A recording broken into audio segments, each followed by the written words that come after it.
Hello, everyone. Welcome. Welcome to the Asian Arts Media Roundtable 2021 Master Conversation 4. My name is Nabila Said, and I'm the editor of Artsy Creator. Thank you for joining us. Today, we'll be talking about multimedia and video installation. And this series is organized by Artsy Creator as part of the Asian Arts Media Roundtable, which actually brings together critics from all around the world to have a dialogue about different issues and things related to the work of the critic, especially during this time of the pandemic. There's a lot of things happening with performance, and consequently the work of the critic is also shifting as well. The Asian Arts Media Roundtable is organized in collaboration with SIFA, the Singapore International Festival of Arts 2021. And Master Conversation, especially for those of you who are joining us for the first time today, thank you so much, by the way. It is a series in which we try to bridge what we feel is a gap between critics and specifically the fields of design, technical theatre as well, to create the opportunity for us to have a dialogue about our respective fields and hopefully lead to greater understanding and ideally more insightful reviews in the future. We're joined today by Japanese stage video designer Shimpei Yamada, currently based in Toyohashi City in Aichi, Japan. We're very happy to have him with us today. His practice includes designing visual projections for the performing arts, and he's interested in using the visual arts to cross the borders of performing arts as well as contemporary art as well. Joining him in conversation today is Bilqis Hijjas, who writes about dance, produces, organizes, does many things in Malaysia, in KL. And she supports choreographers through residencies at Rimbundahan. And she also publishes local criticism on her website, Critics Republic as well. And as usual, the format of today's session starts with a presentation, and then we will have a live conversation before we open it up to Q&A towards the end of the session. And without further ado, I'd like to invite Bilqis to take it from here. Thank you, everyone. Thanks very much, Nabila. It's so exciting to be part of the Asian Arts Media Roundtable at SIFA 2021 and to be the moderator of this final master conversation talking about multimedia and video installation. As a critic myself, I've always found that it's very challenging to talk about multimedia, especially within the context of dance productions, because I find it difficult to assign responsibility towards either the director or the choreographer and the multimedia designer, because unless you're sitting in the room with them while the process is taking place, it's very difficult to accurately attribute responsibility for which artistic effects were created by whom, whether the choreographer was in a really directorial position and the multimedia designer was just following instructions, or whether the multimedia designer was more of an equal collaborator in the process. So I'm really excited to be introducing Shimpei Yamada to you this evening, because I think he is definitely one of those practitioners who is a very equal force in the creative process. He's going to be talking to us first about 3 of his key works so that you'll get an idea of his background, the kind of work he makes and the way he makes them. And also to add on to what Nabila mentioned just now, I think it's worth mentioning that he also works with research-based creations, and he provides professional directorial skills for site-specific art projects. So he's also very interested in citing works outside the traditional venues of museums and theaters. So he has recorded a video for us so that he can speak in Japanese.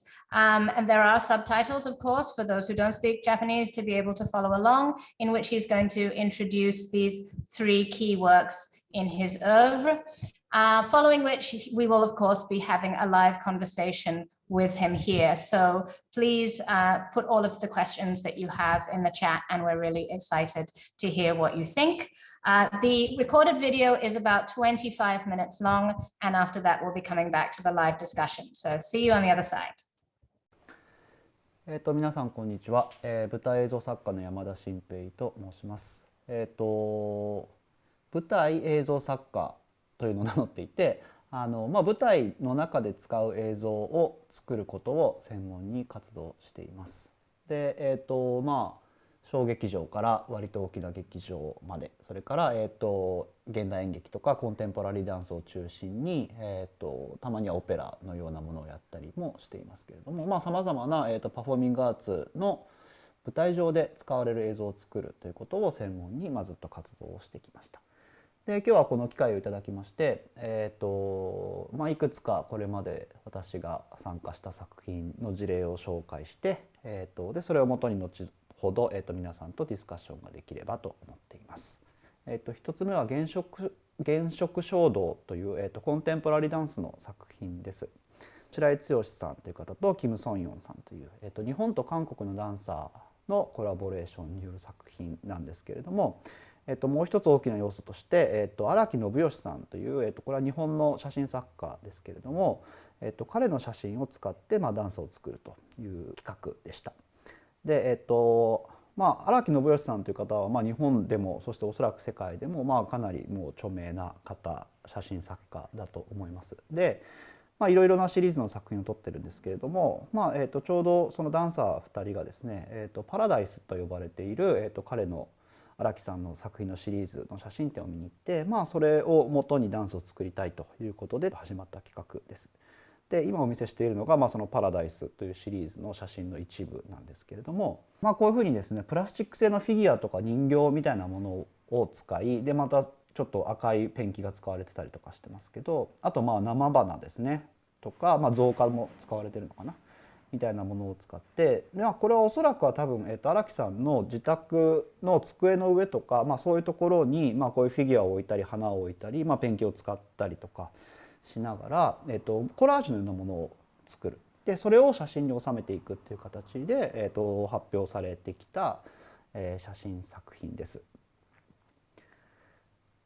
見たら分かるとおり、荒木さん自身がですね、ほとんど全ての作品において共通しているのが、ある種のエロスですねを取り扱っている作家だと思っていいと思いますし、でこの作品もですねそのプラスチックの、ちょっとツルツルした感じとか、モチーフそのものがですね、花っていうものもそうですよね、ある種のエロティックさを持った、写真作品だと思います。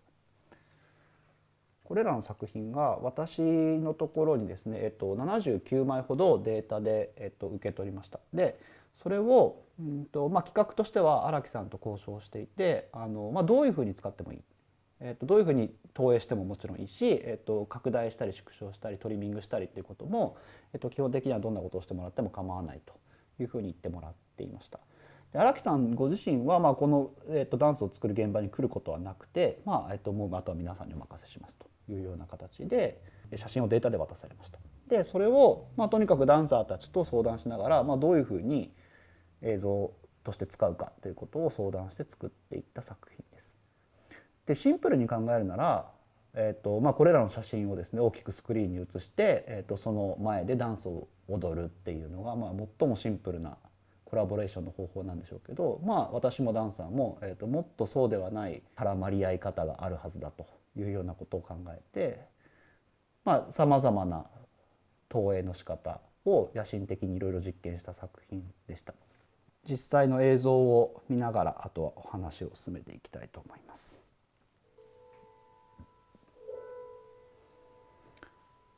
これ今奥に見えている赤い部分が、さっきも見えてた写真ですね。で、奥にあるスクリーンの前に、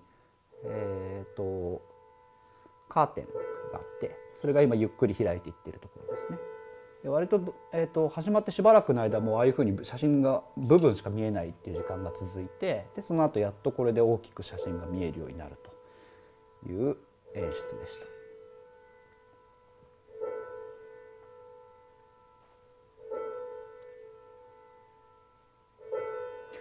その結局79枚もらった写真をですね、僕がどういうふうにどこにどう写すのかですね、それから90分ぐらいあった作品だと思いますけど、どの時間帯にどういうふうにどの写真をどういうふうに使うのかっていうことをいろいろ実験した作品です。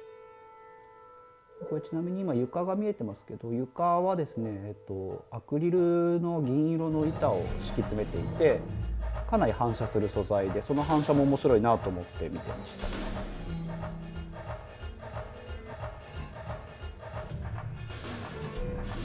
た。でこれはドラムを叩くと写真が変わっていくっていうような演出ですね。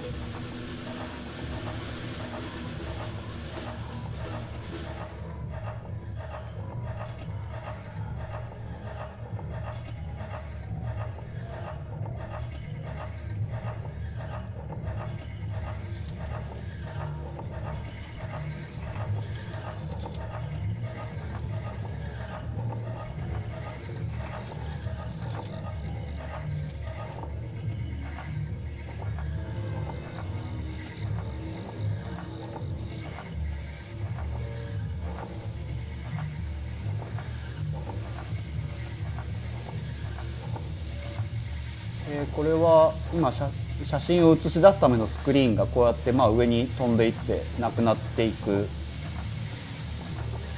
ます。で同時にその写真のを映してたプロジェクターの光がですね、こう床面に漏れてくるようになります。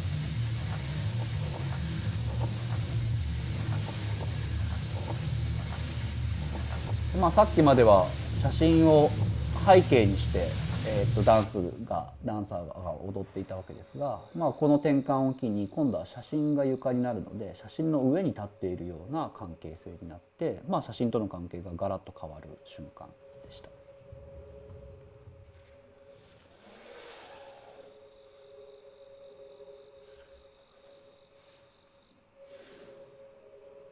でこれは舞台美術の一部ですけど、白いひらひらした帯のようなものが、ゆっくり舞台に侵入してきます。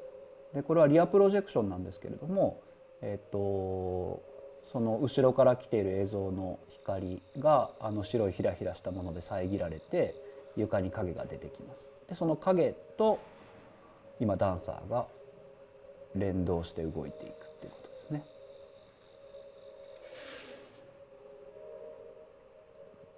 だから写真自体は動かないんですけど、その装置を動かしたりすることによって動きができていく。でその動きとダンスが有機的に絡まり合うということが起こりました。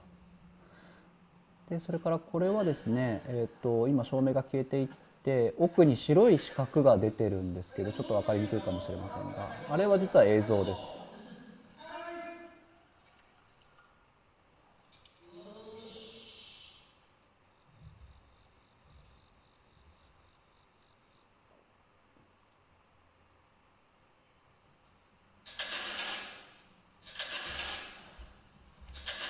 でスライドプロジェクターのようにですね、ガシャっていうシャッターの音と同期して変わります。でこの声がですね、実は荒木さんの声で、あの2人のダンサーが、荒木さんに写真を撮ってもらったことがあったんですね。でその時に、その現場の音を録音していて、だからあれは実際に荒木さんが2人を写真撮った時のシャッター音ですね。でそれと同期して、スライドプロジェクターのような白い光、それから今出てきましたが床に写っている写真が全部同期して、明滅するというシーンでした。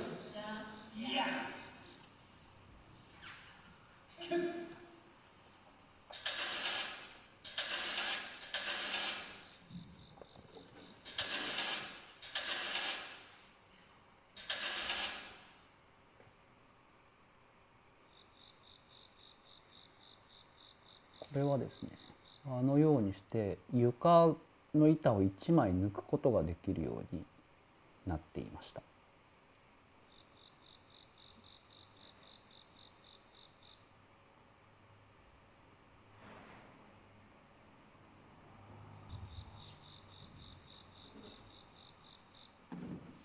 それをあのように椅子に立てかけてすると、今度はさっき、床とかスクリーンとかで見てたような大きなサイズではなくて、ずっと小さな人間と同じようなスケール感ですね。で、荒木さんの写真がそこに映し出されると。で今これその写真が写っている板をですね、ぐるぐる巻きに、結びつけていくという動きをダンサーがしたりしています。で、写真っていうのも大きく見るか小さく見るかで全然印象が違います。印象というか意味も違ってきます。そのようなスケール感の違いを、作品の中で時間の中で使っていたというような演出でした。だから私がこの作品でやったことっていうのは本当にどういうふうに映すかっていうことですね。で、私がしなかったことといえば映像を作るっていうことです。私はただ荒木さんの写真をどうプロジェクションするかっていうことをしただけで、私は実は舞台映像作家っていうふうにさっき名乗りましたが、この作品に関しては一切映像を作ってはいません。それでもクリエイティビティが必要で、その部分で私は仕事をしたというふうに考えています。はい、じゃあ次の作品を紹介します。次の作品もコンテンポラリーダンスの作品で、ルーマーという作品です。で、鈴木幸雄さんという男性のダンサーが一人出ます。で、針圭重太さんっていう、1887年から1963年まで生きた、これも写真家なんですけど、日系アメリカ人ですねの写真家の作品を使って、ダンスを作るという、先ほども写真が素材でしたけど似たような企画でした。で、ハリーさんっていう方はですね、商業写真家でこういうふうに、コマーシャルな写真を発表していた方でもあり、一方でですね、フォトグラムっていう手法を使って、フォトグラムっていうのは光で描くっていうような意味の造語なんですけど、例えばこの作品なんかがそうですが、現像の段階でかなり手を入れて、写真というよりももう絵画のように見えるような、写真を作ったりしていました。かと思えば一方で、こういうとてもアブストラクトなコンポジション、これもまたおそらくは机の上とかに、物を配置して光を当ててっていうふうにして抽象絵画のように見えるような、写真作品を発表したりもしていました。これはルーズベルトっていうタイトルで、ルーズベルト大統領の肖像写真みたいに見えますね。こういう砂漠に横たわるヌードの写真とか、かなり表現主義的な作品を発表していた写真家でした。で、これもまた同じようにして私は、スキャンデータをもらってですね、これを使って、写真を撮ってダンスを作っていくっていう作品なんですけれども、これ「ルーマー」っていう作品のタイトルが指し示している通り、ダンサーの鈴木幸雄さんが、針圭重太のアトリエのような空間に紛れ込み、そこで針圭重太がこんな風にして写真を撮ってたのかなとか、そういうようなことを、追体験していくというような設定で、コンテンポラリーダンス作品ができていくっていう作品でした。私が空間設計も担当してるんですけど、この辺りも含めてですね、ちょっとまた映像を見ながら説明をしたいと思います。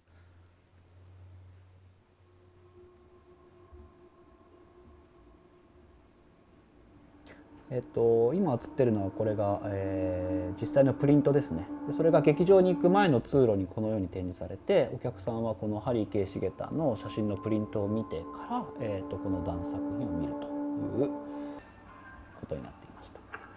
でこれが今は鈴木幸雄さんですけれども、彼が例えば卵を握っていたりするんですけど、机の上で何か小道具をですね持って遊んでいる。でそのテーブルの上がああいうふうにライブカメラでこれは、撮影されていて、それが上のスクリーンに映し出されています。でこの上のスクリーンはですね、ちょっと今これだと分かりにくいかもしれませんが、真っ白い布が貼られていて、スクリーンの上からプロジェクションされています。イメージとしてはなんか写真スタジオにあるような大きな照明機材、この角度が分かりますねのようなものを想像して作っています。でこうやって針圭重太のアトリエにありそうな小道具たちを机の上でずっと動かして触っていて、何か写真になりそうな構図をずっと鈴木幸雄さんが探していくっていうようなシーンがありました。でこれちなみに奥に壁があって、そこに今鈴木幸雄さんの影が出てますけども、あそこも実は後々映像が映るスクリーンになります。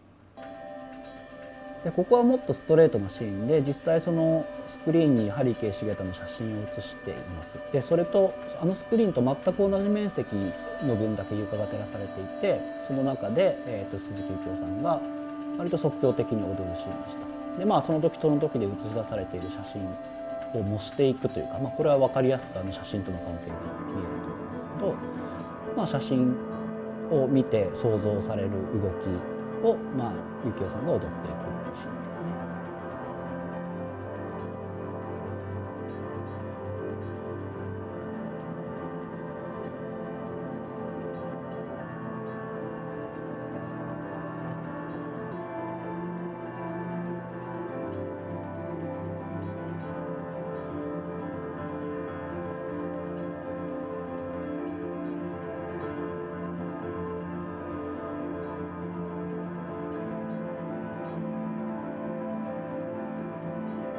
で今これ下手側の先ほどの壁ですけども、影が2つ出てるのが分かると思います。ダンサーの実際の影と、それとは別の影ですね。で影っていうのはもちろん映像です。でこうして、2つの影がダブるっていうのが、ここにいたであろうハリー・ケイ・シゲタの影にも見えるかもしれませんし、今はもういない人の気配のようなものと、鈴木幸雄が一緒に踊るというシーンですね。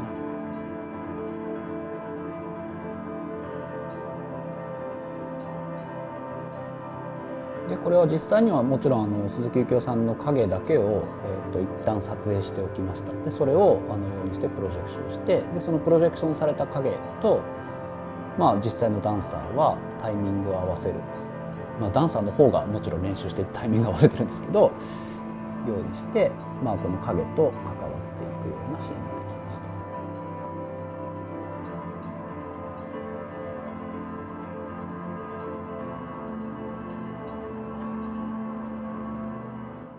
た。先ほどの原色衝動と同じように写真がモチーフになってるんですけど、私の作業としても大きく違うのは、こちらの作品では私が映像を実際に作ってるっていうことです。それは、影の映像もそうですし、他にも実はいくつか作った映像が出てたんですけれども、写真だけを使うのではなくて、他の映像の素材を使うことによって、ここがハリーの、アトリエであるっていうフィクションですよね。それはフィクショナルな設定や世界観というものを、映像を使って表現していくっていうことが、加えられていて、だいぶ、作業量というか私の仕事の幅としては、この作品の方が広いですね。はい、じゃあ次の作品、最後の作品紹介になりますけれども、チェルフィッチュという、演劇のカンパニーですねの消しゴム山という作品を紹介したいと思います。でこれについてはですね、まず作品のコンセプトというか、それが、ホームページにちゃんと英語でもテキストが載っているんですけれども、それをちょっと読んで作品の前提を共有してからお話ししたいと思います。今ここにいる人間のためだけではない演劇は可能か。人と物が主従関係ではなく、限りなくフラットな関係性で存在するような世界を演劇によって生み出すことはできるのだろうか。東日本大震災で大きな被害を受けた岩手県陸前高田市では、失われた住民の暮らしを取り戻すべく津波被害を防ぐ高台の造成工事が行われている。元の地面からかさ上げされる高さは10メートル以上。そのための土砂は周辺の山をその原型をとどめないほど大きく切り崩すことで賄われている。岡田俊樹は2017年に道地を訪れ、驚異的な速度で人工的に作り変えられる風景を目の当たりにしたことをきっかけに、人間的尺度を疑う新作の構想を始めた。次に読むのは岡田さんのコメントですね。岡田俊樹というのは、演出家ですね。このチェルフィッチの主催者です。直接の届け先が人間の観客ではない演劇、物との演劇、用いられている尺度が人間のそれではないのかもしれない演劇、観客との関係に人間でも人間のためでもない何かが介在している演劇、人間が描かれる対象の中心でも特別な存在でもないことをはっきりやる演劇、物のための演劇、物の演劇、人間ではないものによってその世界が描かれているかもしれない演劇、人間による人間のための演劇というのからさらに先へとその描く対象の梢機能の梢を伸ばした演劇。はい、以上がこの作品のコンセプトになります。とても難しいコンセプトの作品だと思いました。というのは普通の演劇、普通はですよ、そこの劇場に集まってくるお客さんがいて、でその劇場にいるお客さんのために何か演劇が上演されるわけですけど、そうではないことをやるのだっていうことがコンセプトでした。でそれは一つは今そこにいるっていうことではないかもしれない、もう一つは人間ではないかもしれないということですね。この2つを疑うことからどんなことができるかという作品だったわけですが、ちょっとこれも映像を見ながら、お話をしていきたいと思います。置いてあるんですけど、それらの大きさにというか存在感的に、はい、今これ映っているのは、男の俳優が生身の俳優ですね。で、もう一人出てられる女性の方は、ご覧の通りあれは映像です。であれは、リアルタイムで演じているものではなくて、プリレコードされた、映像です。最もそれは大きさに関して言ってるだけで、設定としてはこれ男が公園で見たことないものを見つけて、でそれは、何なんだろうなってこと話をしてるんですけど、女がそれはタイムマシンだよっていうふうに教えてあげるというシーンです。で女の方はタイムマシンに乗って、未来から、やってきた未来人というような設定です。わかんないですよね。最初公園に新しい遊具が登場したのかなと思ったんですけど、でもこれってどう見ても遊具じゃないですよね。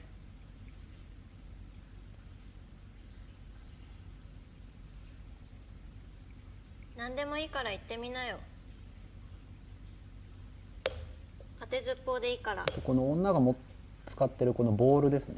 これは実は、実際に舞台上にはすごくたくさんのものが、散りばめられているというか整然と配置されてるんですけど、そのかなりの密度で物が置いてあります。でその中に置いてある、ボールと同じものを映像の中の、女もボールを持って扱っています。あったかい空気とか冷たい空気が出るようになっているとか、大部屋用のエアコン、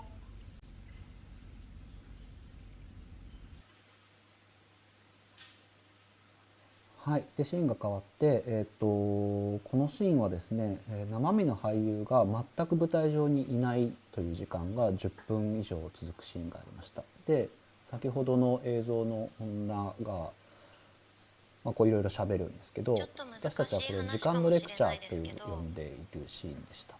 でこれが、今お分かりいただければ分かるかなと思うんですが、理解してもらえたら嬉しいんですけど、この女が舞台上にたくさんあるものに向かって話しかけてるというような設定のシーンです。で、人間には時間という概念があって、それがあらゆる困難さというか、とても大事な概念として人間には時間というものがあったっていう話をものに向かって説明しようとするというシーンです。今ご覧いただいている記録映像がですね、実はこれ上演の配信も行っていて、でその配信のディレクションも私がしたんですが、こういうふうに舞台の上につられているリモートコントロールのカメラでずっと撮るっていうようなことをやってみたり、あるいは舞台上にプロジェクションされている映像ソースを今みたいにはめ込んでですね、物に向かって話しかけているっていうことを全然別の映像として配信したりもしました。それはちょっと余談ですが、舞台としては今見えている映画が一番分かりやすいかと思います。こういうふうに本当に等身大の、人間の映像と物だけがある時間が15分ほど続くシーン。そして人間にはこの時間というのが問題だったんですね。でこの時人間っていう言葉が指し示すものというか、劇場に舞台上には人間はいない。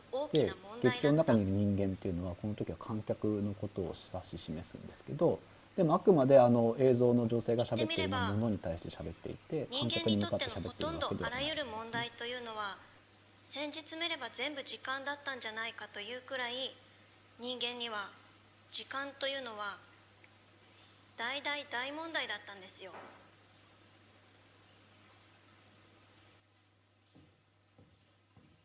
はい、で、シーンが変わって今俳優が運んでいるパネル、先ほど女性が映ってたパネルと全く同じサイズのものですけれども、それが今2個並べられて、映像の投影が始まりました。でこの作品では、リアルタイムのライブカメラも使っています。で舞台の、下手の方に、普通にお客さんから観客席からも見えるエリアにですねライブカメラが置いてあって、で黒い背景幕がセットされてて、僕らはそれを撮影ブースっていうふうに呼んでましたけど、その撮影ブースに今みたいにこう物を持っていって、パネルに映るように物を配置していくっていうようなアクションを、何のセリフもなくずっとただ行うっていうシーンがありました。で僕らはこれをカップリングっていうシーンとして呼んでたんですけど、一方のパネルに映る何かを物を置いてもいいし、俳優自身が映ってもいいんですけど、何かその隣に映っているものとマッチするようなに なるっていうパズルみたいな感じのシーンなんですけどね。それが、これは完全に即興で毎回違うものが使われたりするんですけど、即興のシーンが行われました。でそのものと、人間が対等になるっていうようなことが、どういうことをすれば実現できるのかっていうことを、それは俳優もそうだし、美術もそうだし、さまざまな、セクションが考えたんですけど、一つ映像ができるかもしれないと思ったことは、カメラの前に立ってでそれがプロジェクターから送出されることによって、物も人間も等しく光というものになるじゃないですか。でその光になってしまうっていうこと、それから同じフレームでとにかく捉えられる、人間も全身入るわけじゃない、物も全体が映るわけではないかもしれないというようなルールができていくわけで、そのカメラの前にいることで同質化するというようなことができるのではないかというようなことを考えて、でしばらくこのパズルのようなことをし続けるっていうシーンが生まれることになりました。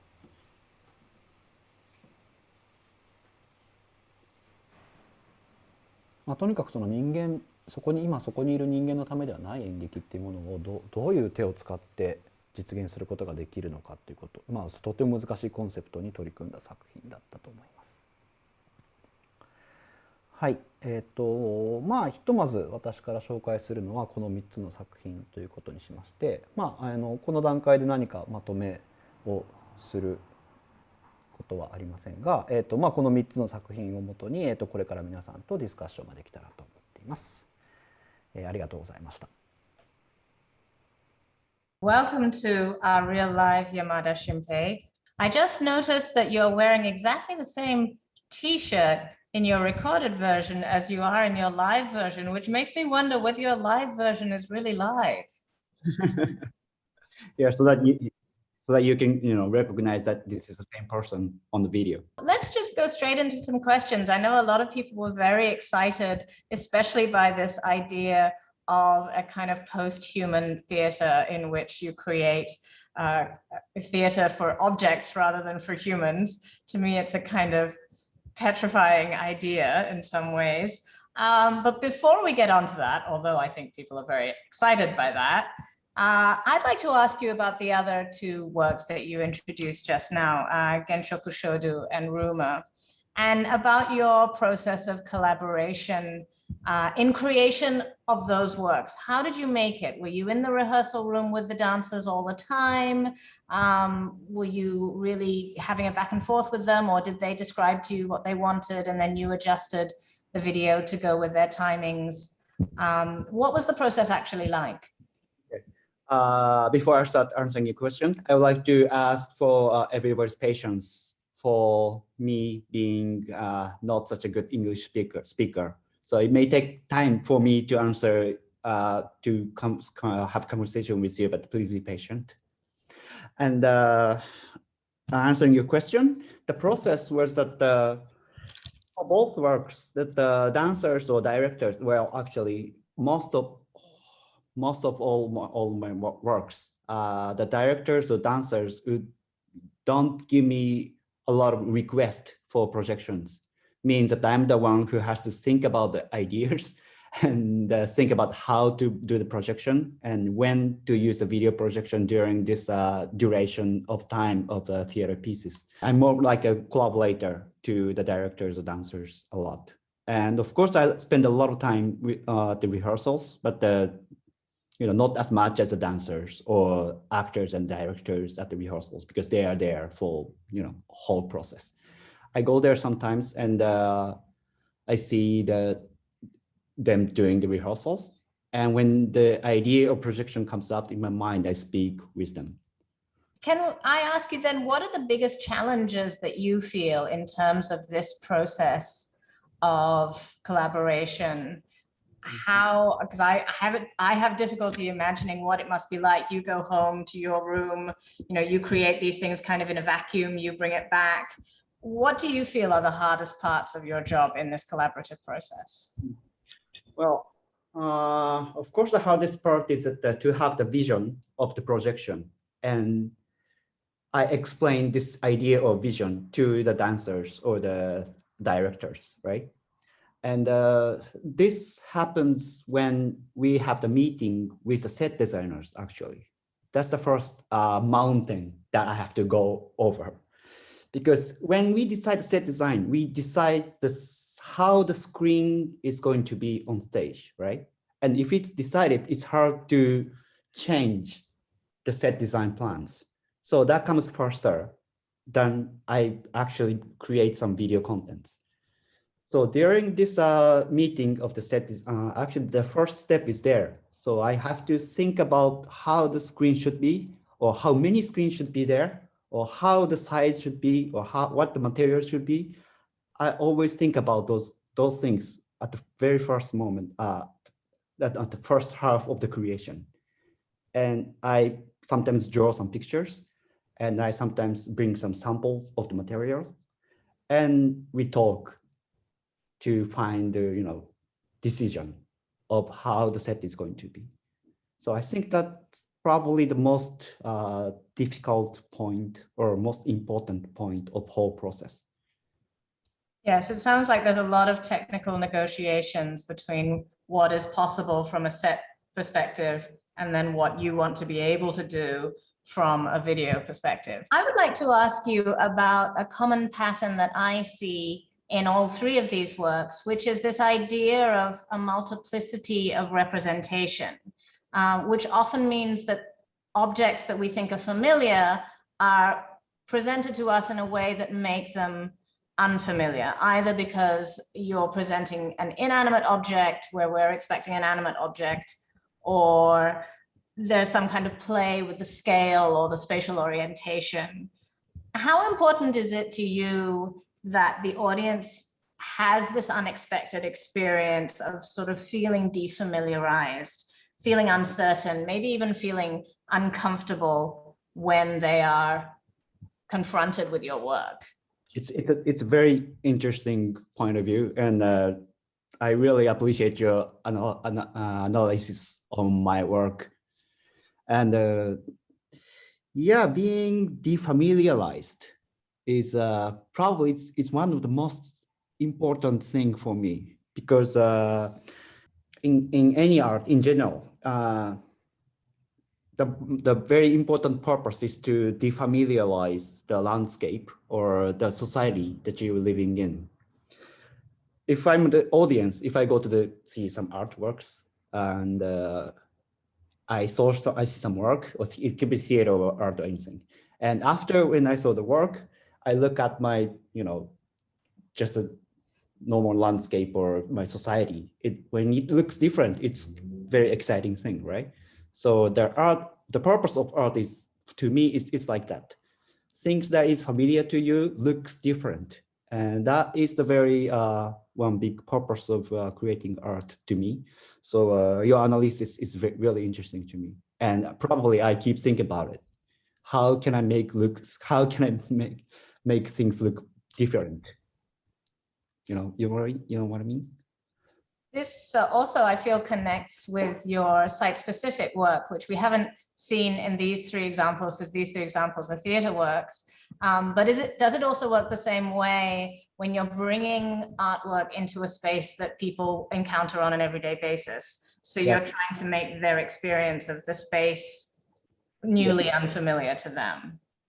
And I would like to do it as simple as possible, because I probably have a chance to have you look at the my project installation works, but I don't want to rely on the techniques. I would like to choose the simplest way to, make things look different. And I think that's the, I don't know, most strong way to do it. Because, if you use too much techniques, you're impressed by the technique, but I like to do it as simple as possible to defamiliarize things. Yes, all of your solutions seem to be very elegant solutions. And there's something that's so kind of viscerally satisfying, I feel, in that moment in Genshoku Shodu when they pick up the piece of the floor, and then that becomes, it's just a difference in orientation, and yet it makes a kind of dimensional paradigm shift with the way that you've been using these images, which I think is so exciting. And then the other moment in Rumor, and I don't think I'm the only one who feels this, when you have the two shadow projections, and then the two shadow projections combine into one, and then you have this incredible feeling of great satisfaction of this quite philosophical process, which has combined in this really lovely visual image, which I liked a lot. So you mentioned this thing about trying to find the simplest solution, and yet in some ways it's not the simplest solution. Something I noticed just now when I saw that at the end of that video again was about how you were talking about you and Toshiki Okada making rules for yourselves about what could happen in Eraser Mountain, and obviously what could not happen in Eraser Mountain. And I know you want to talk about this other work of yours in which Toshiki Okada has created an entire manifesto. And this is the work called Aizo Theater. It's an exciting kind of idea that we should be writing manifestos to focus and also to limit actually our possibilities. So here are the basic rules of Aizo Theater, which you can see in a moment. We have a video sample for you.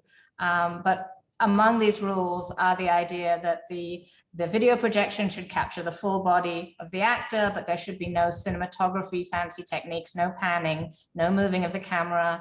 There's no fancy background either. The background is either black or it's white, but the projections of the actors should all be life-size. So there's this very clear sense of a construct in which all of these things happen, and that was also quite clear in Eraser Mountain. How is it that you like working with these limitations, self-imposed limitations? Well, actually, we didn't make these limitations before we create these Aizo Theater pieces.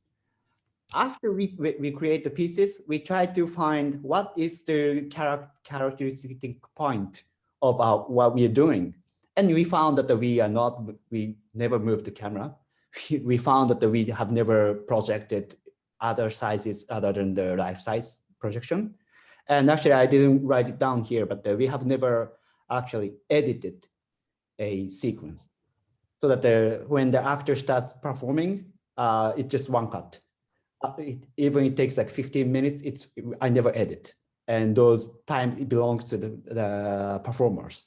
So there are so many things that I didn't do. And that becomes like, limitation to us. But, there's something you can do because of choosing some simplicity of creation. So what do you think? Maybe we should take a look at the video? Let's have a look at that video so we can see what he's talking about. Yeah. これは、役者の、等身大の映像が、ある扉のようなところに投影されています。で向こうに風景が透けて見えていると思うんですけど、あのスリットから外の世界が見えているというような投影の仕方になっています。でこちらの作品はですね、カーテンに投影する作品です。であたかもカーテンの向こうに人がいるかのように見えるような、視覚的なイリュージョンを持つような作品です。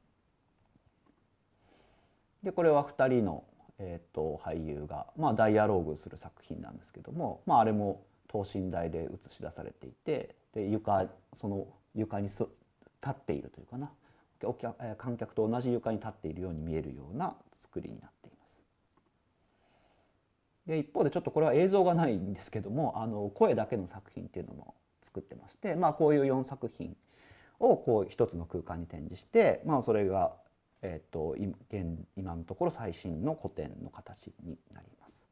でちょっと写真では分かりづらいこともあると思うので、一旦映像を見てみましょう。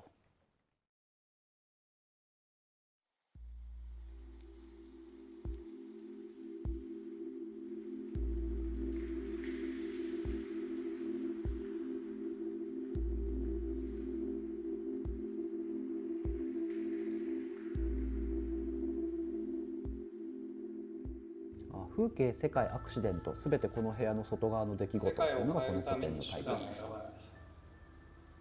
という勇気は持つことができるのは、これ俳優が壁に投影されていて、でその向こうに実際に喫茶店があったんですね。で喫茶店を横切ったり、向こうからいろいろ喫茶店の音が聞こえてきたりするんですけど、そのことと、俳優が関わるような作品です。でこれはですね、風で揺らしているカーテンがスクリーンになっていて、崩れて欠けることがよくあるけど、そういう崩れた欠けた洗濯ばさみが落ちたままになってるっていうことが時々ある。俳優がですね、カーテン越しに見える風景についてずっと喋るっていう。さらに強くしている。あなたは穴に引き寄せられている。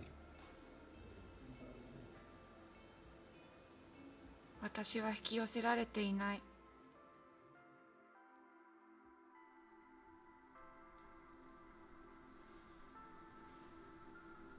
変革を急ぐのは間違いだ。手段さえ選ばなければ世界はすぐにでも変わる。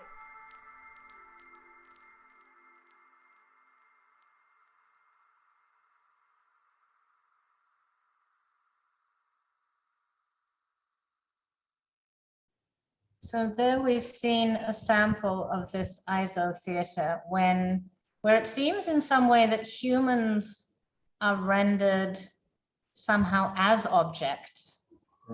So it seems like a continuation of your play with the theater of objects.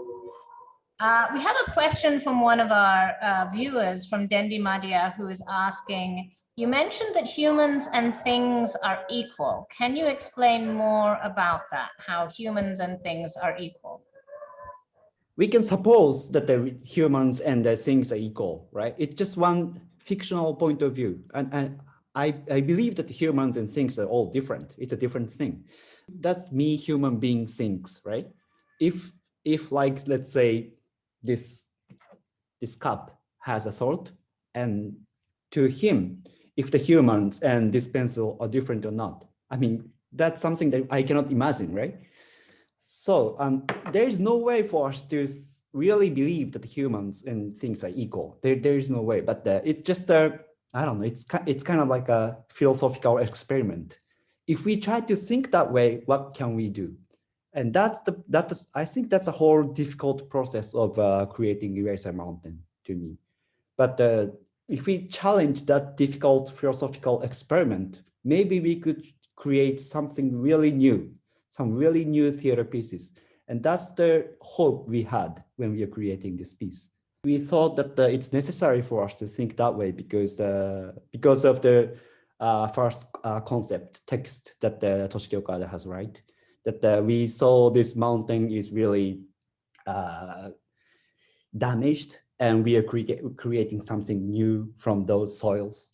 And if human has a right to do that to this planet of Earth. You know what I mean? So to me, I have no way to explain how the human being and things are equal, because I don't believe it's equal.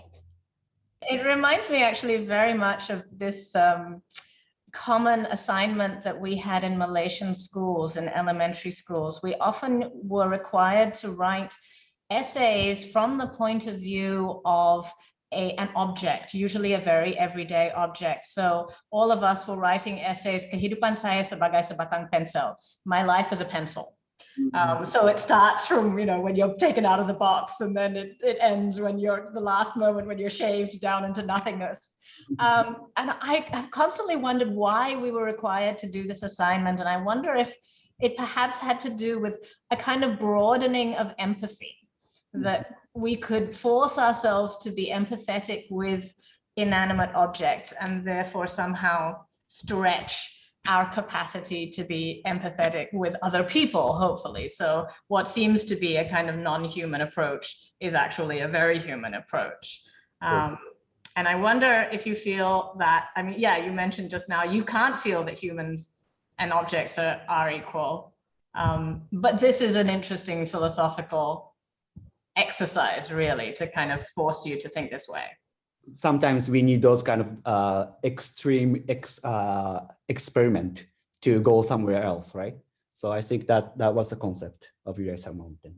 One of our viewers asked earlier a question about overpowering humans on stage with the use of projection. And this is certainly something that dancers are particularly sensitive about being overpowered by the projection. I think it's possibly something to do with their egos. But how have you felt about this? Again, it's the same kind of idea that you're projecting something that's potentially inanimate, but it has a greater power on stage when viewed by the audience than the human being who is standing there in real life. So is this something you think about, the overpoweringness of potential of multimedia? I have asked these kind of questions a lot. And I agree that sometimes the video projection looks more powerful than the human beings on stage.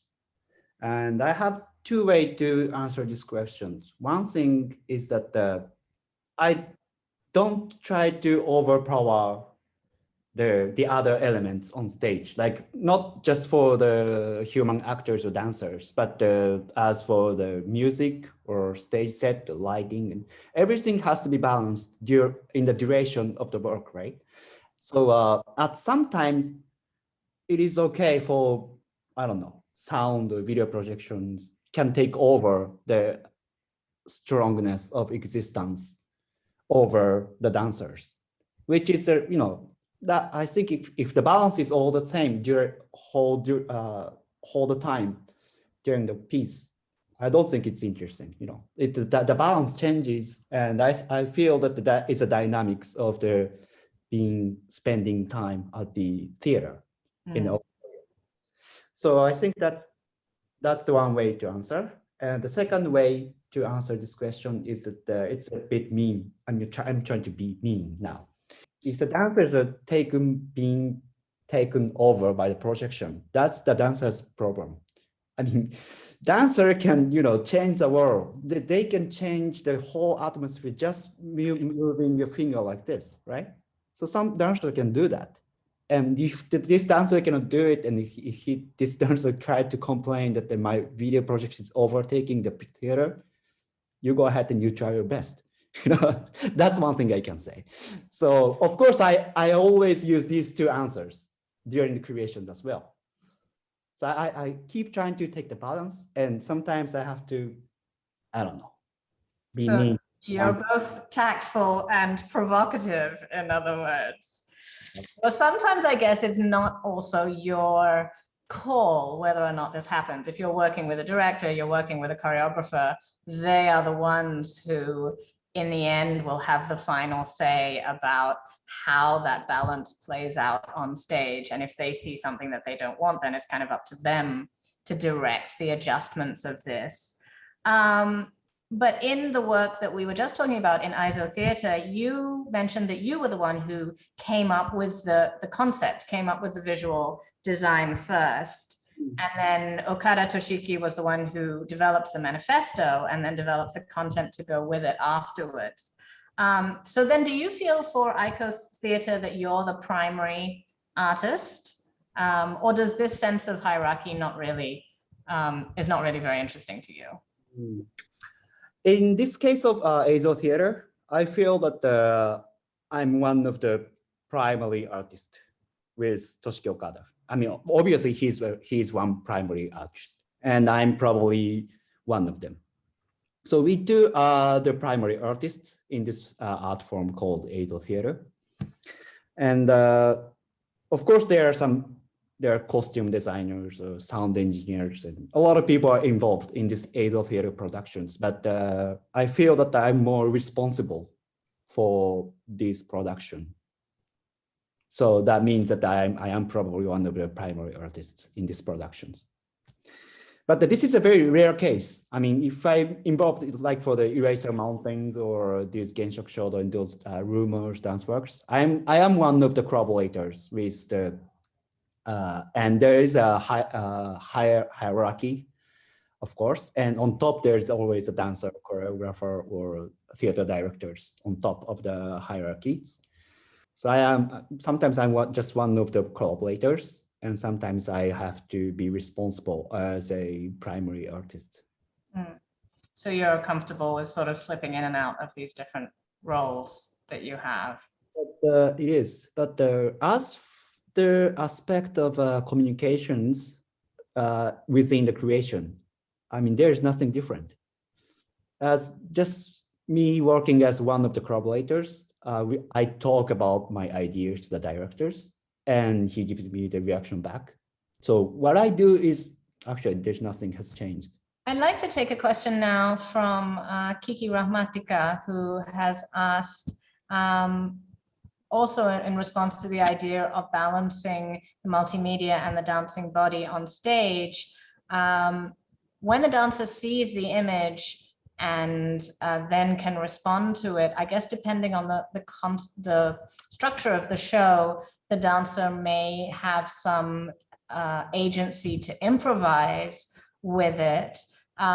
If the show is repeated, the improvisation is not the same. How do you feel with the dancer having this kind of immediate agency on stage to disrupt the kind of careful structure that you have made with your projections and with your arrangements?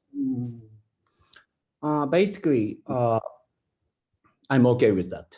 The reason why is we have understandings. We have created some understandings to each other between me and the dancers.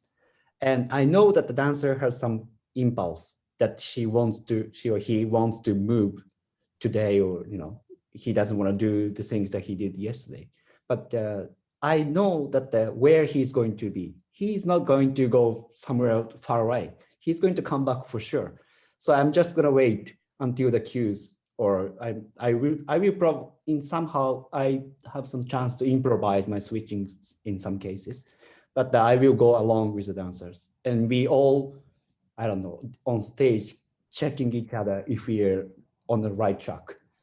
And we never go to somewhere we have never been through the rehearsals. So it's never be a problem to me. We've got a question of a more technical nature from Nguyen Dong, who asks, in general, how do you deal with lighting design? Specifically, how do you decide the positions of the projectors to manifest ideal scale or intensity?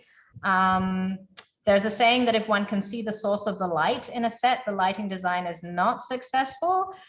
Do you feel, or do you work in the same way? In the first place, that the light having a good relationship with lighting designer is obviously very, very important, because if they turn the lights on, nobody can see the projection. And at the same time, I always feel that I'm always looking at the whole space of the theater, right? So some lighting designers are too nice, and they just make too dark on stage, and projection becomes really clear and it's easier to see. But when I feel that it's not balanced, I ask them to, bring the stage a little bit lighter so that we can see more things on stage. So I have to have those sense of visual all over the stage. And that is, of course, including the time durations.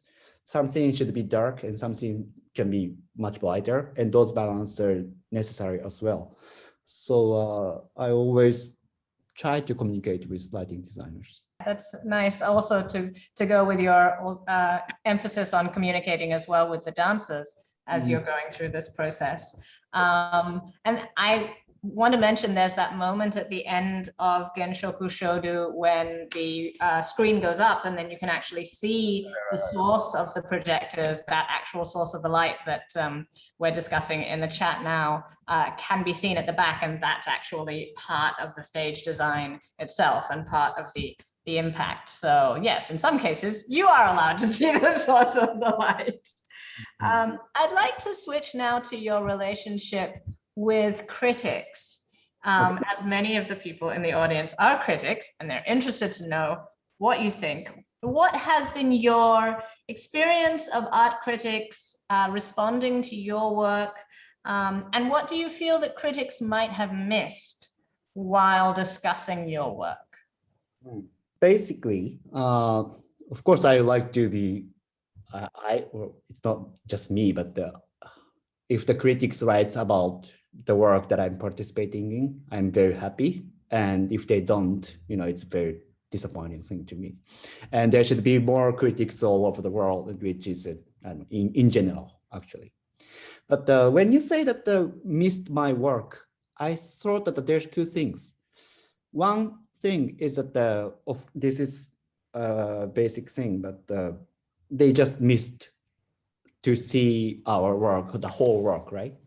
And that's one thing. And the second thing is that for example, like let's say that there is a critic about the Eraser Mountain came out, and there is some text which is good to us, but nobody, this critic didn't mention about the projections. Then that means that they missed my work, right? So there's two cases to me. You know what I mean? Yeah, and it's difficult, especially with the examples that you've given, in which multimedia seems to be such a big part of the work.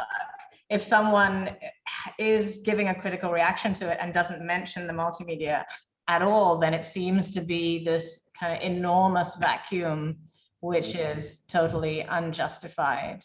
But this is certainly what we, I think, have been trying to address in this, in these discussions, that sometimes critics don't see these other elements that are considered often to be sort of not as important as the movement or the text, the elements of costuming or the elements of music or the elements of design on stage, and they are not given enough acknowledgement of the importance of the effect that they create, which is often a very substantial effect in the entire performance.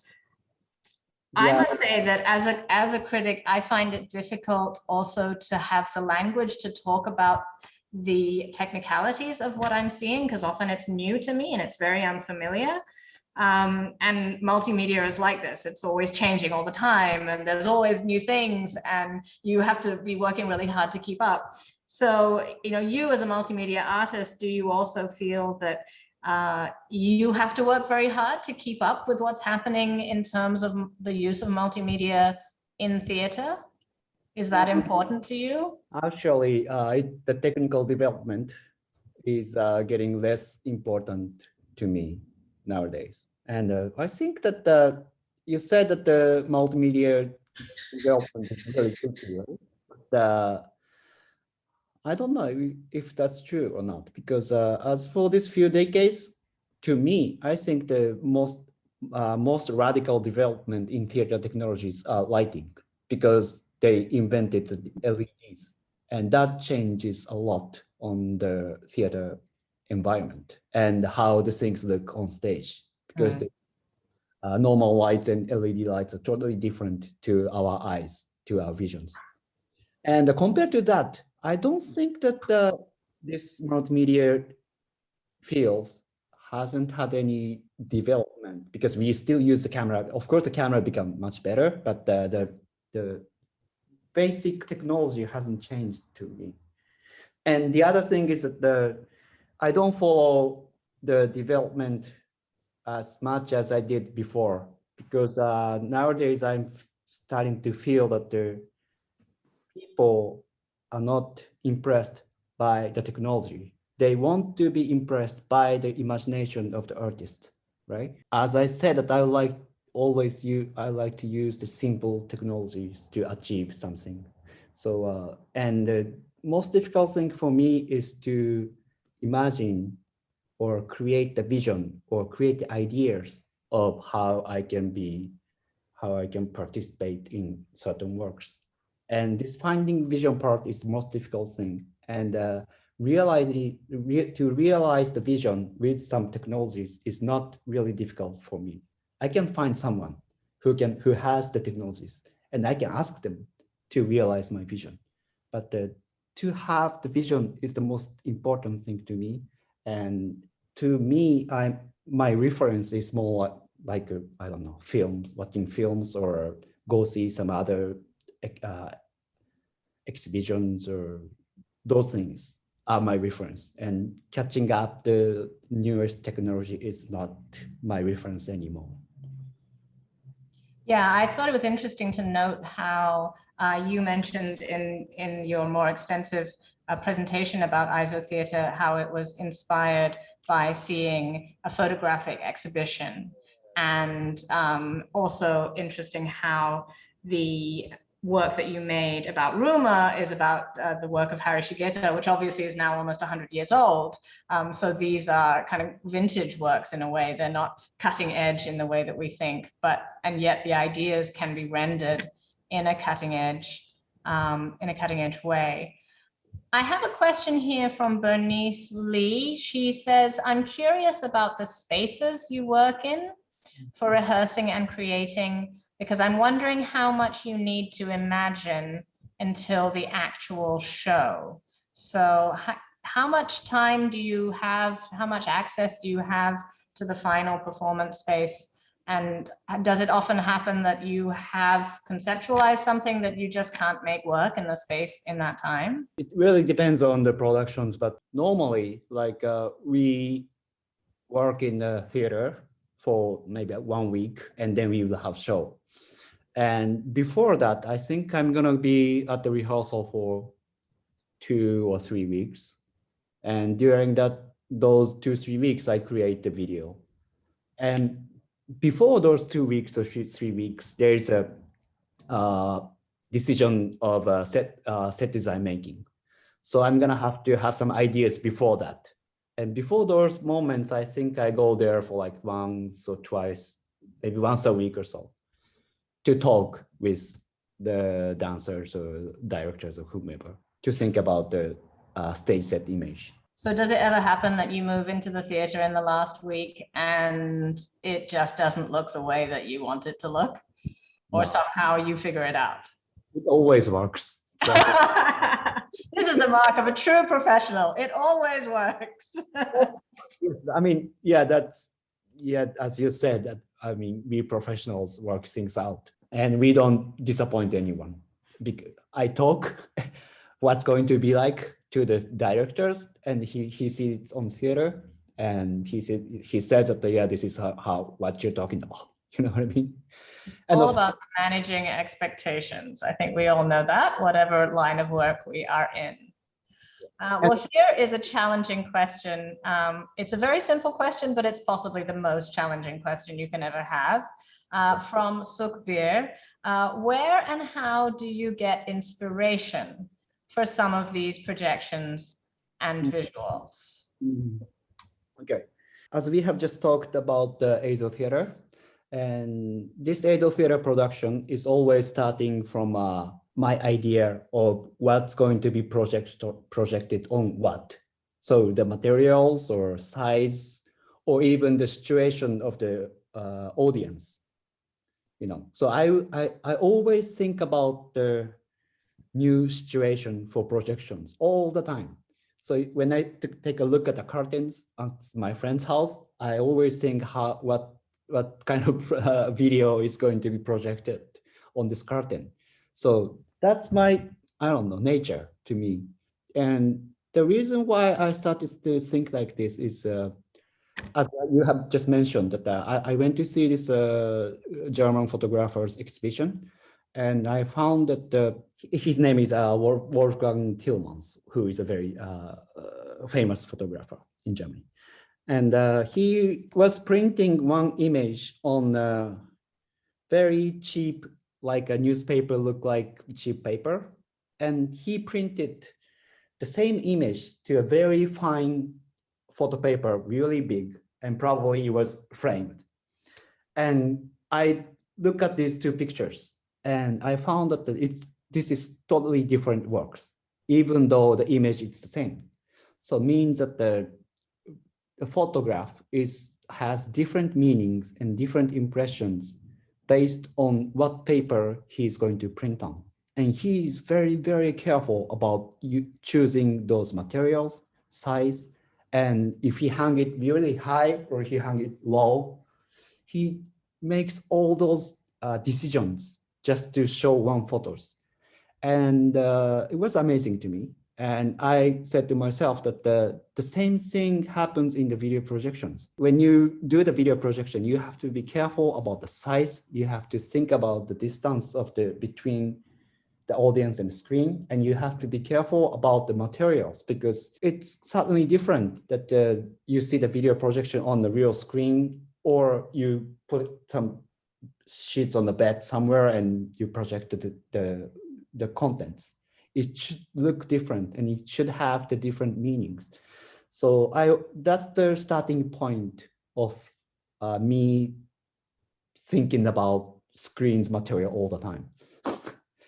Of course, I go see some exhibitions, I go see some theaters, I go see a lot of things, but I will try to get inspiration from everywhere. I think it's interesting how you note that the effects that you have, you're thinking very sensitively about how you're framing it, your surfaces, the materials, and the relationship in the space between the human observer and the surface of the projection.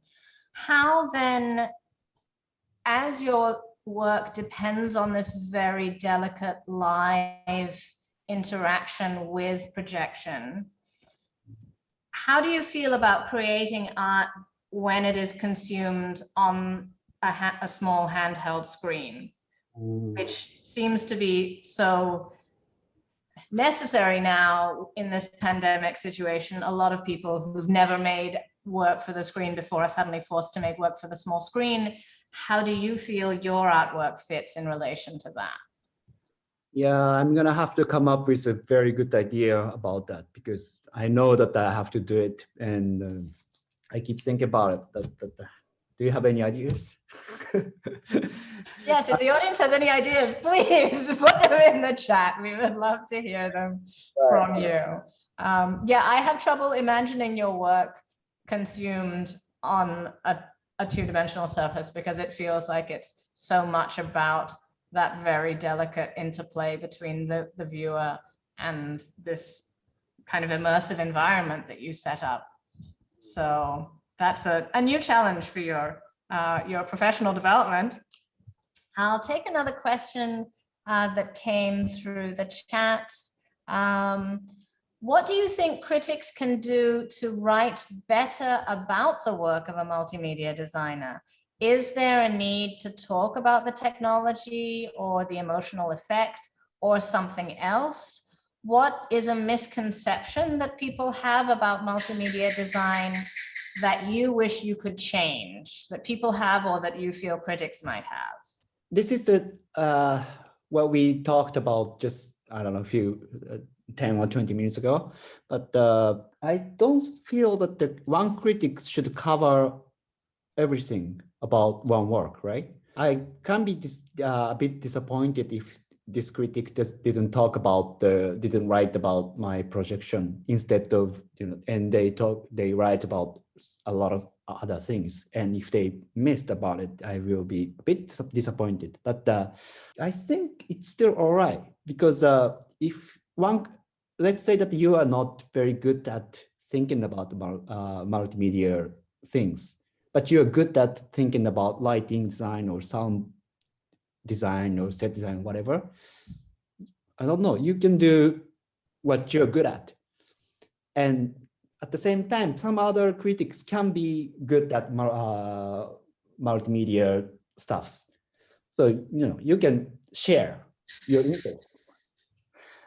And I totally think this is probably one way of being professional, because I mean, one person can do everything. That's true, right? And what do you think about this idea? I think your answer is maybe too nice to critics. And lets them off the hook a little bit. It's generally not the kind of answer that we get from artists who don't feel that they need to be nice to critics at all, which is fair enough. It's not part of your job description. Kathy, do you feel like that answers your question about whether critics pay enough attention to materials or techniques? Or do you find that reviews focus more on the aesthetics or meaning making? Apparently he doesn't mind if you focus more on the aesthetics or on the meaning making. It's up to you as a critic. I'll take that answer, but I will do a 2-minute plug to say that the Asian Arts Media Roundtable is a little bit like what Shimpei is talking about, which is getting people with different skill sets together, and maybe through talking to each other, talking with artists, talking with creators, we're all just learning a little bit more about how to do our job better. Can I talk about why I came up with this idea? Please. Okay. When I was at the university, and I wanted to be some kind of video creator. And I was thinking how I can be one of those video creators, right? But when I take a look at the video creators, there's so many kinds of video creators, right? Some people are making films, some people are involved in the TV studio, some people are making commercial films, and a lot of things. And I found at that moment, it was like, I don't know, maybe 15, 20 years ago, there was no professional in theater projections because the technology wasn't really, as much more expensive, and it was hard to reach for us. And there is no one who only do theater projections. So I thought that this is something I would like to be. And if I start to say that I am the first professional theater projectionist, I'm probably the only one, and I will get all the jobs to me. And I thought that this video designer for performing arts is something that it wasn't true. Of course, there are someone who is doing those theater projections, but around where I lived, I couldn't find anyone, and I didn't find any mentor how to be a theater projectionist.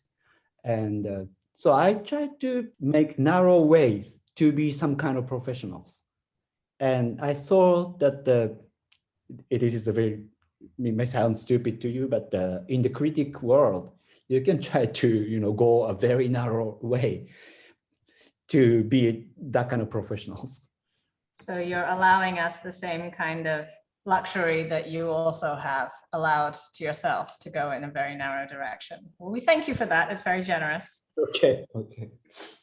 So thinking about your potential status as the first professional theatre projectionist, whether or not you actually want to claim that as your status. And when I was looking at your bio, I noticed that we're the same age. And maybe you have had this experience of people now, those of us in our early 40s, who are suddenly feeling old. And are suddenly feeling like we are not the young, we are not the exciting, we are, how did we become the institution? When did this happen to us? And are we now in the position, as you mentioned, of needing to become mentors to this younger generation?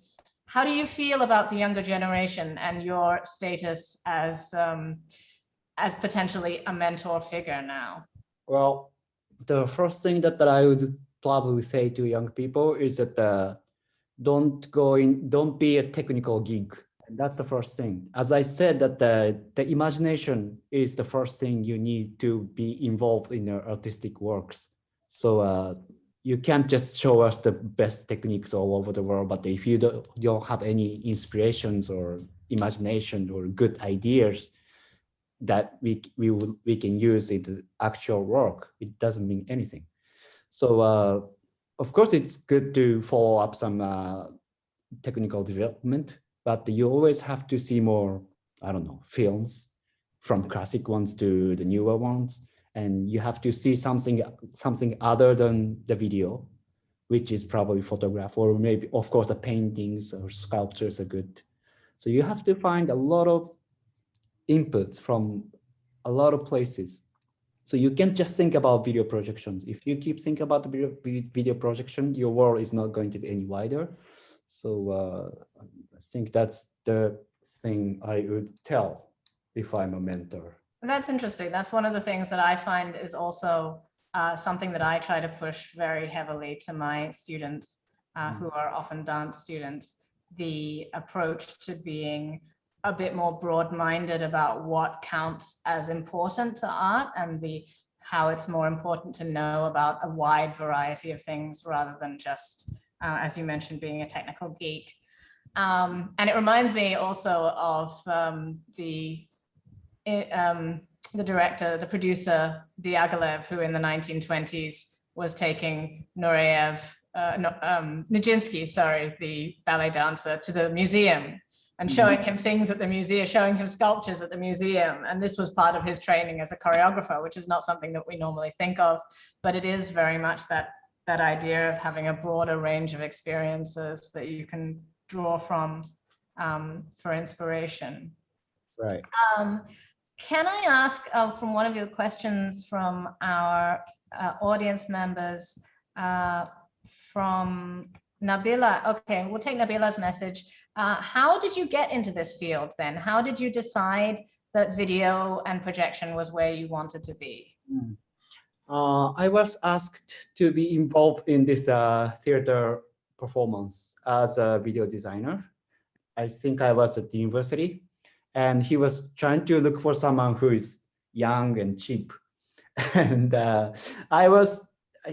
someone made a connection between me and him. And this person explained about me that I know about the films, I know how to make videos, and I am interested in theater performances. So maybe he's the right guy for you.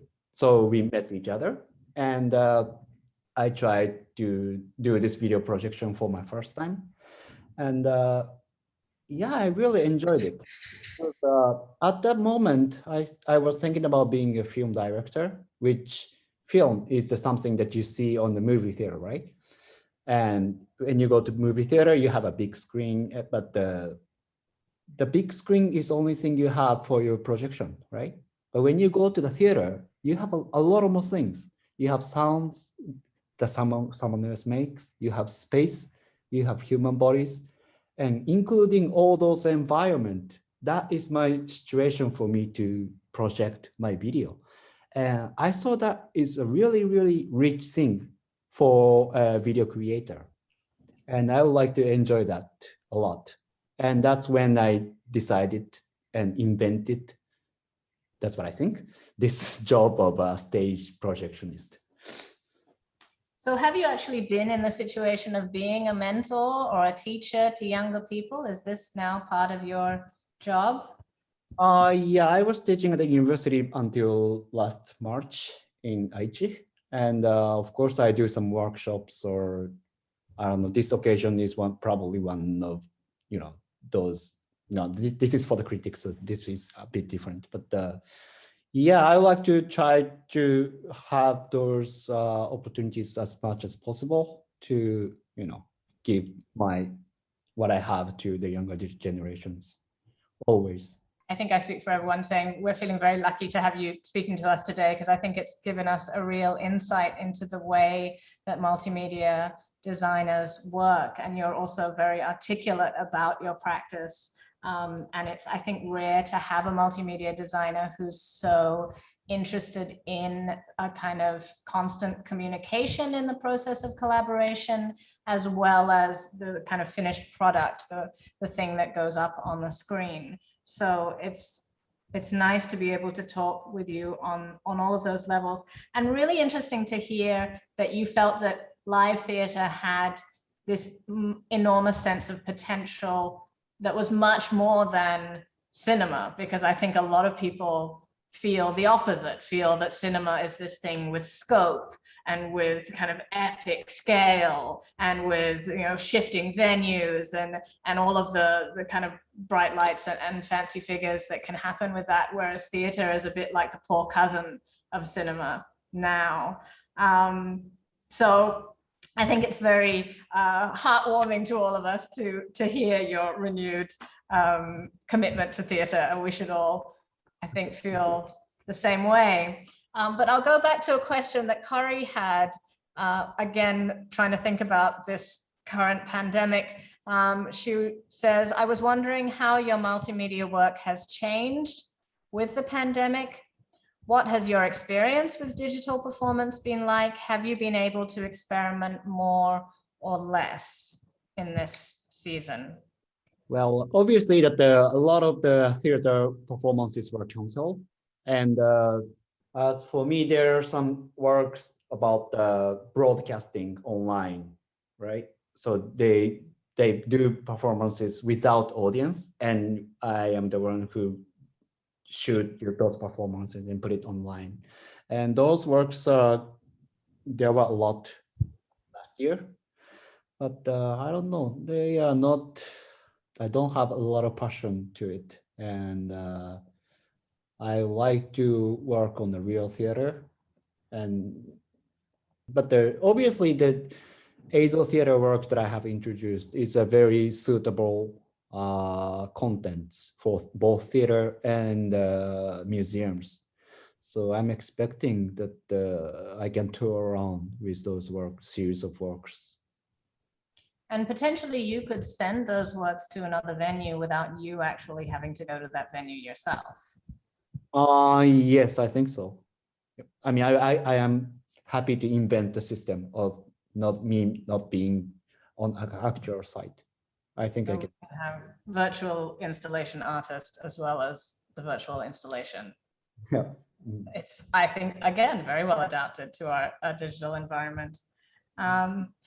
Thank you, everyone, for all of those questions. I think we're getting towards the end of tonight's discussion. So unless anyone else has any burning comments or questions you'd like to give to Shimpei this evening, or Shimpei, do you have any last ideas or provocations you would like to leave us with here? No, I just want to thank all of you. This conversation is a lot of fun to me, and I would like to thank all of you. That's all I want to say. Thank you. It's been a lot of fun to me too, and I really feel the renewed commitment to live theatre. So as soon as we can get back to that, we'll all be very happy about it. But also feel very inspired by your contributions and the way that you talk about the work that you've done. So thank you very much for sharing all of that with us. And yeah, I'll hand it back to Nabila. Thank you, Bilqis. Thank you so much to Shimpei and Bilqis for that really exciting discussion. I didn't expect to be so engaged in the idea of video in a way that was so 3D. Because I think when people think 3D, people think video, they think 2D. I don't know. But in performance, I think it just is activated in a very different way. And I think as a critic, I'm starting to think about that a bit more. So yeah. I just want to say a few thank yous. So thank you so much to this Singapore International Festival of Arts for allowing us to have this conversation, and for inviting the Asian Arts Media Roundtable to be part of the festival experience this year. If people are interested, you can always check out the video on demand shows that are currently being offered until the 20th of June, I believe. As well as Arts House Limited for inviting artsy creator to be part of that as well. And yeah, I think thank you so much everyone for joining us today. It's our last Master Conversation series. I think it's been a real blast, to be honest, as a critic, to hear about the work of all these designers and artists in the performance who actually we rarely hear from. Like, they rarely speak about their own work. So I think that's been very refreshing. And hopefully for the writers, that it opens up some ideas about what they might be able to write about next time in their critiques. Yeah, and thank you so much everyone for joining us, and have a good evening.